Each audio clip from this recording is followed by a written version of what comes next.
como é uma instituição e que, por sorte, tinha e tem o interesse de preservar, enfim, seus documentos, o que às vezes não é usual, né? Numa empresa, por exemplo, nem sempre há esse enfoque.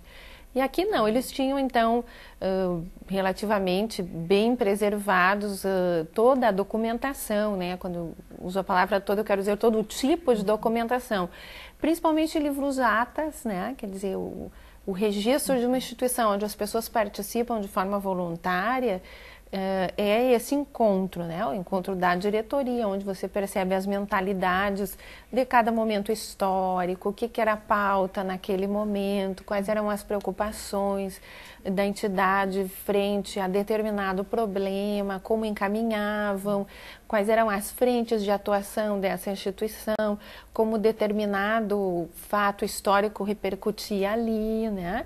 Então, principalmente as atas. E aí documentos outros da própria entidade, a CI, imprensa, né, em grande medida, o IMPART acabou ajudando, as fontes impressas e depoimentos orais. Só que aí, claro, a gente tem que considerar que a parte da memória, né, que compõe a história oral, ela abarca até um certo momento, porque a gente tem depoentes... por exemplo, o seu Cláudio Strasburger, né, que é conhecido empresário do ramo calçadista e tal, tem 80 e poucos anos, lembra, bem na sua juventude, no início da sua carreira, ele participou da entidade, depois ele ocupou outros fóruns, né, da vida pública, então ele fez relatos da entidade da década de 50, foi praticamente a única pessoa que nós tivemos contato que relatou sobre essa década. A partir dali, eu tenho só, então, depoimentos de momentos mais contemporâneos. Então, antes que ela é fundada em 1920, a gente vai ter apenas os documentos escritos. Então, aqui os métodos tiveram que ser variados em função disso, né? E aí a pesquisa histórica para complementar. Vou dar um exemplo, lá na década de 50, acho que no 52, as atas falavam, todas as atas, escritas assim muito bonito, com uma caneta tinteiro, de um problema de retração do crédito bancário. Aquilo era óbvio para eles naquele momento, mas não é óbvio para quem agora, do futuro ler, né? Tá lendo, eu sei do que afinal eles, o que era isso? É um problema local? Que problema é esse? E aí somente a conjuntura histórica nacional, ali era nacional a questão, que ajuda a explicar. Então, para o leitor contemporâneo, o bonito desse trabalho é justamente essa costura ali. A retração do crédito bancário era um momento bem de crise inflacionária que o país vivia, né? Ainda no governo Vargas, mas depois se estende, e tem a ver com aquele momento econômico da história do país. E as instituições que querem contribuir com vocês e também ser um dos objetos de pesquisa de vocês, como é que pode fazer? Tem abertura para isso também? Com certeza. Basta entrar em contato conosco, da FEVALE, né? Através da pesquisa, o ramal 9000, que cai exatamente na Pró-Reitoria de Pesquisa, eles nos indicam e nós entramos em contato e aí vamos conversar, verificar as viabilidades. E não só no sentido de, por exemplo, projetos que tenham como resultado, por exemplo, algo, um CD ou um livro, mas também, por exemplo, em muitos locais, muitas instituições têm um acervo desordenado. Né? Então, em um determinado lugar tem uma série de caixas que eles não fazem nem ideia do que é importante, como selecionar, o guardar. Então, assim, a constituição de um acervo, tá?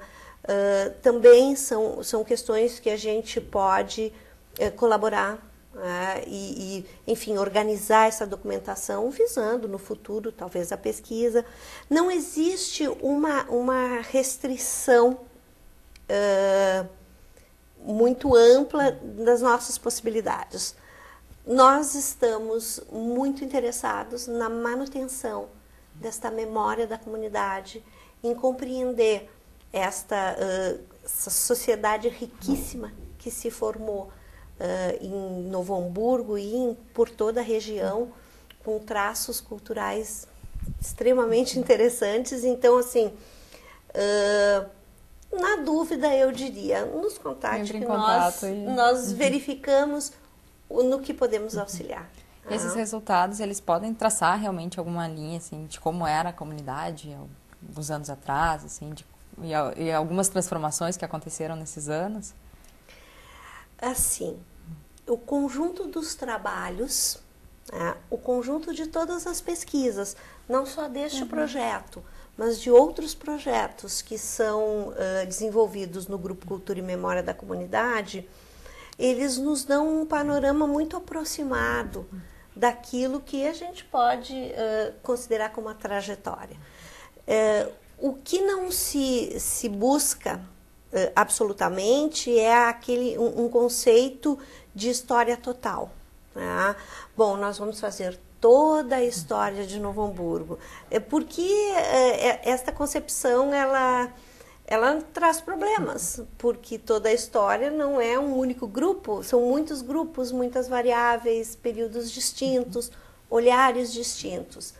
Então, eu considero que sim, acho que nós temos sido bastante felizes em conseguir rever esta história e torná-la mais pública possível, tá? E tenho muita esperança, inclusive, de que a gente continue realizando trabalhos neste sentido. Tá? É realmente uma comunidade que tem muitos elementos que ainda não foram estudados. Tem estudo para muitos anos. Tem muita coisa ainda para ser pesquisada. Muita coisa para ser pesquisada. Então, para a gente ir encerrando o programa, né? Eu queria uma breve avaliação de vocês quanto à importância mesmo de fazer esse trabalho, de desenvolver essa pesquisa, de identificar essas características da comunidade aqui do Vale dos Sinos.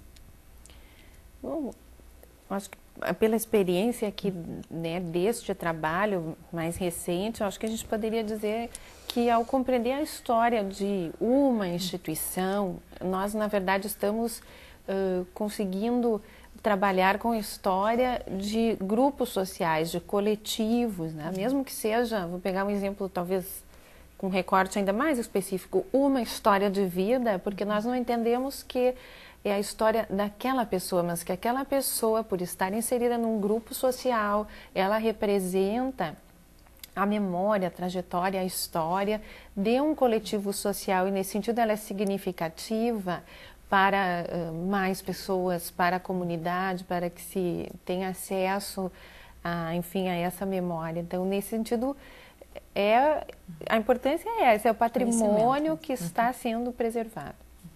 Cristina? Bom, concordo plenamente. Eu quase diria, faço minhas palavras da Inês, se não fosse um absoluto plágio, mas eu concordo fielmente com o que a Inês diz e entendo que quanto mais se consegue conhecer do passado, mais conseguimos conhecer de nós mesmos, né?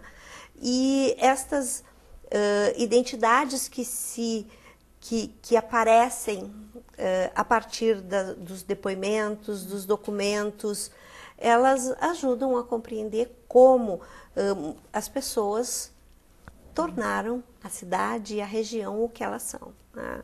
Na história não se faz futuro, então não há um prognóstico, ou pelo menos não dado pela história, né, de como se encaminha. Mas alguns traços do passado nos permitem entender, pelo menos, elementos que estão postos hoje. Né?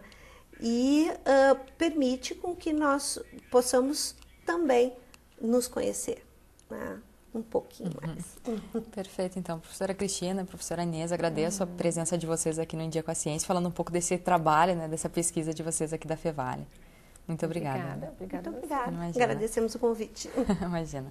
E Em Dia com a Ciência de hoje fica por aqui. Nós voltamos na próxima semana. Até lá, tchau.